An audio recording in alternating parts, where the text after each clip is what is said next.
এই সমমনা 8টি দল অবিলম্বে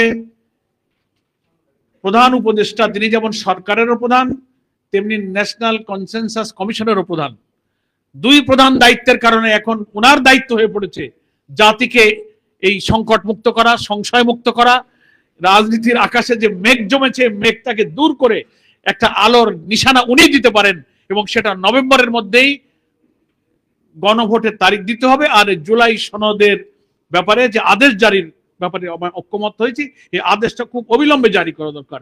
যত ডিলে হবে তত জাতীয় নির্বাচনের মূল তারিখ কিন্তু সংকটের মধ্যে পড়ার আশঙ্কা আছে। এটা আমি একটু সাহায্য করলাম। নেক্সট প্রশ্ন করে আমাদের ভাইরা আরো জবাব দেবেন।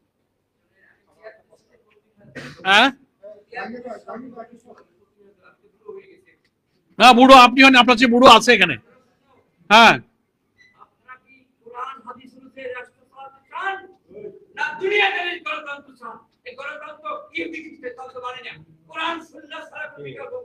বাস হয়েছে।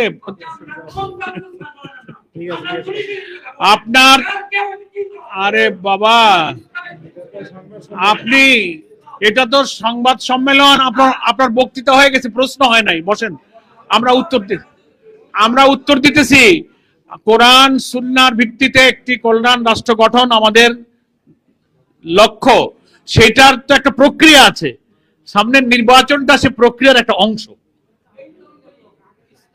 বাস, আর কোনো প্রশ্ন? আর কোনো প্রশ্ন? হ্যাঁ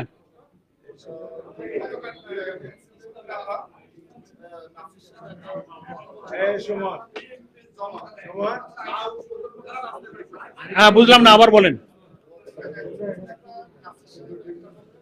হ্যাঁ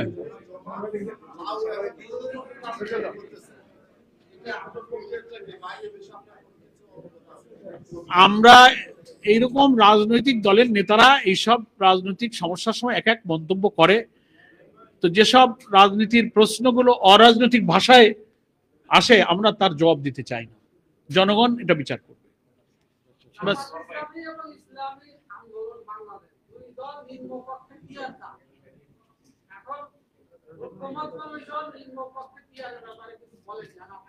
না, আমাদের ইউসুফ আশরাফ ভাই এটা পরিষ্কার করেছেন, আমাদের এই দলের মধ্যে উভয় পক্ষের কেউ আমরা নিচে কেউ উপরে, কিন্তু কমনলি পিয়ারের নীতিগত ব্যাপারে আমরা একমত।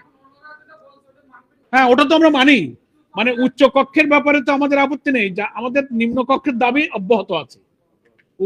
নিম্ন কক্ষের দাবি আমরা যারা করেছি, ইসলামী আন্দোলন বাংলাদেশ, জামাত ইসলামী বা আর যারা চেয়েছে, এই আন্দোলনের কর্মসূচি এই মধ্যেই আছে, 5 দফার মধ্যে আছে। আর উচ্চ কক্ষের দাবির ব্যাপারে আমাদের কোনো দ্বিমত নেই, আমরা কমিশনের এই দাবি প্রস্তাব মেনে নিচ্ছি সব দলই। ঠিক আছে, হ্যাঁ নিশ্চয়ই এটা উচিত, ইলেকশন কমিশনের একটা দায়িত্ব। যেসব সংস্কারের বিষয় নিয়ে গণভোটে যাচ্ছে, হা না ভোট হবে, এই বিষয়বস্তুটা নির্বাচন কমিশনকেই জাতিকে প্রকাশ করতে হবে, জাতির সামনে তারাই পাবলিক করবে, তাদের ওয়েবসাইটে দেবে, প্রচারপত্র বিলি করবে।